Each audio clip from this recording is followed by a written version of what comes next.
Hey, I am Hannah Clement. And I'm Simon McMillan from Christchurch Hunting and Fishing. We are going to start chatting to you about options for opening. Rivers might be high, weather could be good. Most of the time it's pretty bad, so just make sure you check your river flows, got your PLB, treat your indicators because you'll be using heavy flies this time of the year. Definitely good options to get out all around our region. Lots of scope, lots of potential, but just being aware of those conditions that are happening at any one time. And just make sure it is all about having fun. If you see other anglers out there, talk with them, approach them, make sure everyone has a great day. Very good point.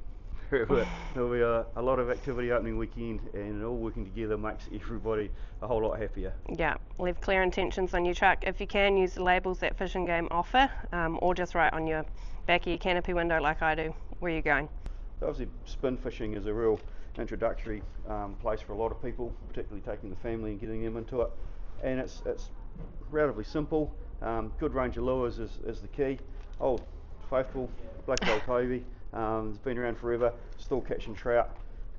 Spinning blade lure is really good in some slower water. A lot of noise, a lot of flash, goes very well. Especially if the trout are coming out of spawning, they're most of the time grumpy and love the chase. Sure do. Bit more of a traditional spoon, but a bit more of a modern taste, I guess. And then a soft bait, appropriate jig head, and fish nice and slow. Plenty of action. Really effective lure. And so while Simon's touched on the spin gear, I go back to the fly gear. Make sure you check your tippets and you've got poly leaders or just standard tapered leaders. They can over the time get damaged by UV, or people just run out and don't check them because they get all their gear stored away for 5 months. Strike indicator tool, best possible thing that you can imagine for big heavy flows like I suggested earlier. Make sure you've got them because you'll be using big grubs, big stonies in those big flows. Typically fish will push to the side in that easier water, so great way to get out there, hopefully get your line tight and get some fish on board. Give that line a good clean before we get out there too. Yeah, Floats nice and high. Yeah.